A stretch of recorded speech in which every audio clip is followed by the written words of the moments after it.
मूर्ख शिष्योपदेशन दुष्ट स्त्री भरणेन च दुखी ते संप्रयोगेण पंडितोस्य वसीदति।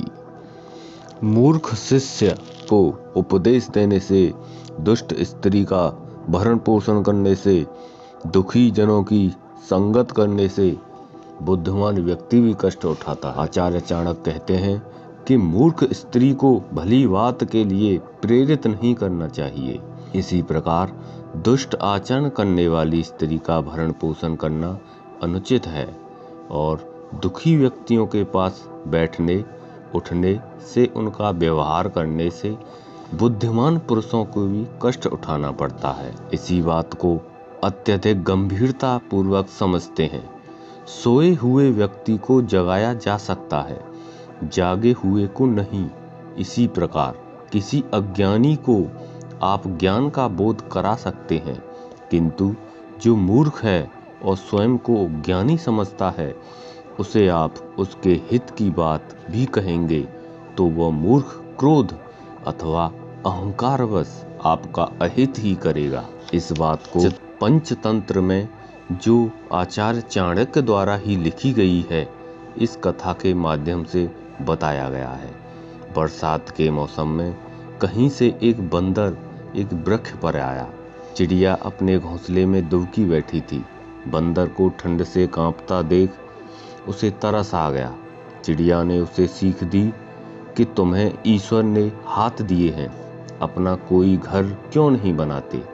इस पर मूर्ख बंदर को लगा कि चिड़िया उसका उपहास कर रही है, अतः क्रोधित होकर उसने चिड़िया का घोंसला नष्ट कर डाला। इसलिए चाणक्य कहते हैं कि मूर्ख को उपदेश मत दो। कहा जाता है कि जिस व्यक्ति को किसी भी बात का ज्ञान नहीं है, उसे प्रत्येक बात सरलता से समझाई जा सकती है। जो व्यक्ति बहुत कुछ जानता हो, चतुर हो, उसे कोई भी बात सरलता पूर्वक समझाई जा सकती है, किंतु मूर्ख व्यक्ति को कोई भी बात समझाना अत्यंत कठिन है।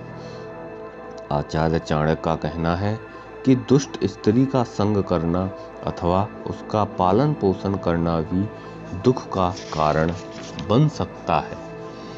आचार्य चाणक्य की यह बात बड़ी ही गूढ़ है। जिसकी पत्नी दुष्ट है, उसका जीवन नरक है। महान दार्शनिक सुकरात की पत्नी बड़ी दुष्ट थी। सुकरात जीवन भर उसके अत्याचारों से व्यस्त रहे। ऊपरी तौर पर वे शांत दिखते थे, किंतु उनके मन की सही स्थिति कौन जान सकता था। इसी बात को दूसरे संदर्भ में भी लिया जा सकता है। यहाँ कदाचित आचार्य का संकेत उन स्त्रियों के लिए भी हो सकता है जो अपने पति के साथ विश्वासघात करती हैं। ऐसी स्त्री से संबंध रखने वाला व्यक्ति भले ही बुद्धिमान या ज्ञानी क्यों न हो, अंत में कष्ट उठाता है, क्योंकि ऐसे संबंध सदा ही अपकीर्ति को जन्म देते हैं। इसी प्रकार दुखी व्यक्ति की संगत का प्रभाव भी बुद्धिमान जन पड़ेगा। उनकी निराशा हताशा दूसरे व्यक्ति को भी निराश हताश कर सकती है।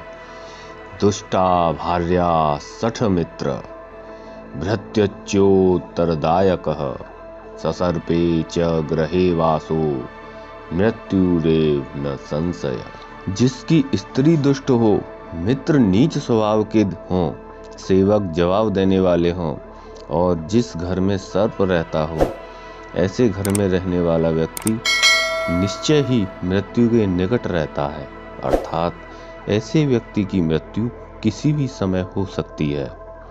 आचार्य चाणक्य कहते हैं कि दुष्टा अर्थात कटु बोलने वाली दुराचारणी स्त्री, धूर्त मित्र से अर्थ धूर्त स्वभाव वाला मित्र और सामने बोलने वाला या जवाब देने वाला नौकर, ये सहने योग्य नहीं होते। इन्हें स्वयं से दूर कर देना चाहिए। ये किसी भी समय मृत्यु तुल्य हानि पहुंचा सकते हैं। इनकी तुलना घर में रहने वाले सर्प से की गई है, जो कभी भी डस सकता है। किसी भी व्यक्ति के लिए उसकी पत्नी का दुष्ट होना उसके लिए नरक के समान है। यदि पत्नी अपने पति के प्रति श्रद्धापूर्वक समर्पण भावना नहीं रखती तो व्यक्ति तनाव में रहता है। तनावग्रस्त होकर वह आत्महत्या तक के लिए प्रेरित हो जाता है। इसी भांति मित्र की नीचता, नौकर का मुंह फट होना, यह बातें मृत्यु के समान दुखदायी हैं। व्यक्ति को इस प्रकार के लोगों से यथासंभव निजात पा लेनी चाहिए।